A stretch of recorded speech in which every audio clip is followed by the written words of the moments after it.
मैं तो पढ़े लिखे नेता को वोट दूंगा, चाहे वो कितना भी। क्यों मोदी जी पढ़े नहीं है, इसका मतलब ये कह रहे हैं? मुद्दा भगवान वर्सेस डेवलपमेंट नहीं होना चाहिए, डेवलपमेंट वर्सेस डेवलपमेंट ही होना चाहिए। अब मोदी जी तो विष्णु का अवतार है, राम के अवतार है, उनको तो कौन टक्कर दे पाएगा? क्योंकि भारत का डीएनए धार्मिक डीएनए है और धर्म सर्वोपरि है ना? तो धर्म की जीत होगी और मेरे हिसाब से मोदी जी ही आएंगे। कांग्रेस को आप बना देंगे, सब खा लेंगे, क्योंकि आज इतने 10 साल के भूखे बैठे हैं। तो 2024 में आपको क्या लगता है मोदी गवर्नमेंट के कितने चांस है? आप एज ए वोटर किसको वोट देंगे? एज ए वोटर वो तो मेरा सीक्रेट राइट है, मैं नहीं बताऊंगा। लेकिन जो काम करने पे वो तो खुला है कि भाई जो काम किया आप तो 2 ही महीने का, हाँ राहुल को देंगे या मोदी को देंगे, काम अच्छा किया है। मैं तो पढ़े लिखे नेता को वोट दूंगा, चाहे वो कितना भी। क्यों मोदी जी पढ़े नहीं है, इसका मतलब ये कह रहे हो आप? नहीं, हमने ये नहीं कहा, वो आपके ट्रेंड से। नहीं, ऐसा कुछ नहीं है।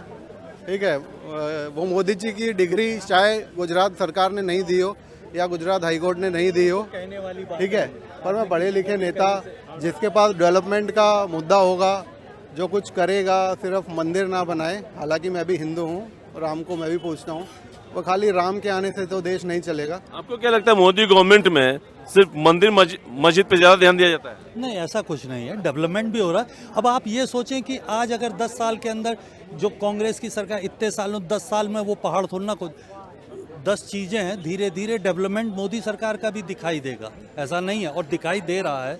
और जो किए हैं काम वो सामने भी हैं, है ना? कोई ऐसा तो नहीं है कि वो 2 दिन में लोग। अब आजकल का क्या पॉलिटिक्स है कि हर आदमी सोचता है कि बस आज ये आया है, आज ही से करना शुरू कर दे और सब दिखाई, तो ऐसा कुछ नहीं है, समझे? ये तो खाली कहने वाली बात है। आपकी नजर में मोदी को कौन लगता है कि टक्कर दे पाएगा या विजन है उसके पास? अब मोदी जी तो विष्णु का अवतार है, राम के अवतार है, उनको तो कौन टक्कर दे पाएगा? आप ना दे पाएंगे, ना मैं दे पाऊंगा। वो तो साक्षात भगवान बन गए हैं और हम भी उनकी पूजा करते हैं। हाँ? नहीं, भगवान का रूप है, हम तो उनको मानते हैं। मोदी जी की कोई टक्कर नहीं है भारत में। तो राहुल गांधी आप जिसकी बात करते पढ़े लिखे हैं, और पढ़े लिखे भी मोदी से तो ज्यादा हैं, केजरीवाल भी हैं, तो क्या आप उनकी वकालत कर रहे हैं? नहीं, मैं वकालत नहीं कर रहा हूँ। मैं भी पढ़ा लिखा हूँ, आप भी पढ़े लिखे हैं, आप भी आ सकते हैं। बट कहीं ना कहीं मुद्दा भगवान वर्सेस डेवलपमेंट नहीं होना चाहिए, डेवलपमेंट वर्सेस डेवलपमेंट ही होना चाहिए। भगवान तो सब जगह हैं। वो मूवी नहीं देखी है क्या? 2000 किलोमीटर दूर जाके भगवान को वही समस्या बताऊं मैं, है ना? 1000 रुपए के में मंदिर में बनता है, 1000 करोड़ में ही मंदिर बनता है। तो क्या लगता है कि विकास की अनदेखी हुई है मोदी गवर्नमेंट ने? कहते हैं कि मंदिर पे फोकस किया जा रहा है। ऐसा कुछ नहीं है। देखिए, ये 140-144 करोड़ की है। हर 2 कदम पे आप आगे जाएंगे तो माइंडसेट हर आदमी का अलग है, हर आदमी की सोच अलग है, ठीक है?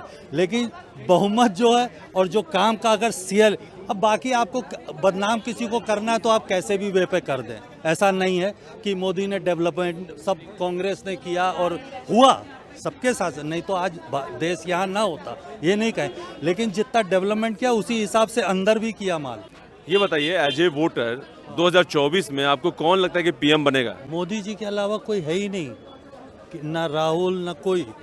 कांग्रेस को आप बना देंगे, सब खा लेंगे, क्योंकि आज इतने 10 साल के भूखे बैठे हैं।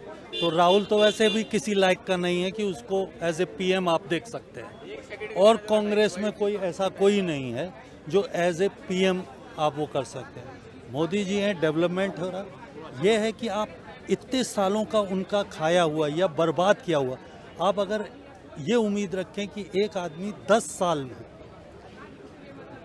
चाहे कुछ भी बना हो, कुछ भी हो, क्या वो है? मनमोहन सिंह पीएम थे, उनकी वैल्यू क्या थी?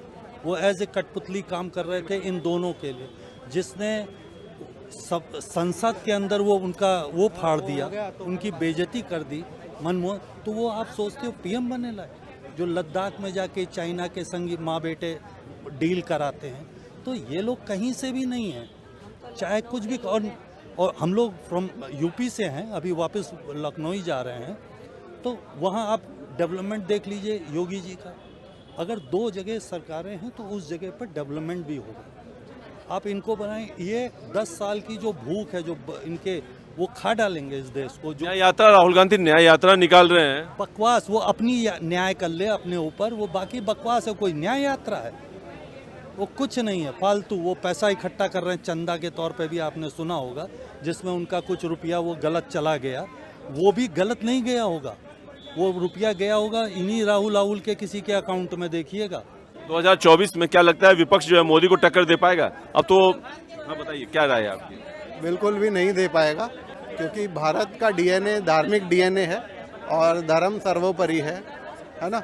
तो धर्म की जीत होगी और मेरे हिसाब से मोदी जी ही आएंगे और मेरे ख्याल से पहले से ज़्यादा ताकत के साथ आएंगे। धर्म के नाम पे आएंगे या विकास के नाम पे आएंगे? वो मैं देखो, वो हर एक का अलग है। अगर मैं वोट दूंगा तो विकास के नाम पे वोट दूंगा। हिंदू होने के नाते धार्मिक मैं भी हूँ, पर धर्म एक सीमा तक ही है। सबसे पहले देश है, देश का विकास होना चाहिए। काफी अभी तो आप कहते हैं कि पढ़ा लिखा होना चाहिए, अभी आप खुद कह रहे हैं कि मोदी को दूंगा वोट में। मैं ये नहीं कह रहा मोदी को दूंगा, मैं ये कह रहा हूँ कि विकास के नाम पे वोट दूंगा। मोदी जी भी पढ़े लिखे हैं, ऐसा नहीं है। मेरे तो विकास के नाम पे देंगे तो किसको देंगे, किस पार्टी को देंगे? चलिए मैं कह रहा हूँ कि मैं see this is vote is our secret right, should not be disclose. विकास के नाम पे ही होगा, यही मेरा कहना है। विकास किए हैं कि नहीं मोदी जी? बिल्कुल किए हैं विकास, बिल्कुल किए हैं। सारा पैसा, सारी ताकत उनके पास है, वो ही लगाएंगे पूरे देश में। बट ये है कि नीचे अगर वो डेलीगेट नहीं करेंगे, बजट एलोकेट नहीं करेंगे, तो विकास हो ही नहीं सकता। ठीक है, केजरीवाल के पास, दिल्ली सरकार के पास कर 1100 करोड़ रुपए आए हैं और एक डिपार्टमेंट पुलिस के पास 11,000 करोड़ आए हैं। तो 1000 करोड़ से कैसे देश राज्य का विकास होगा?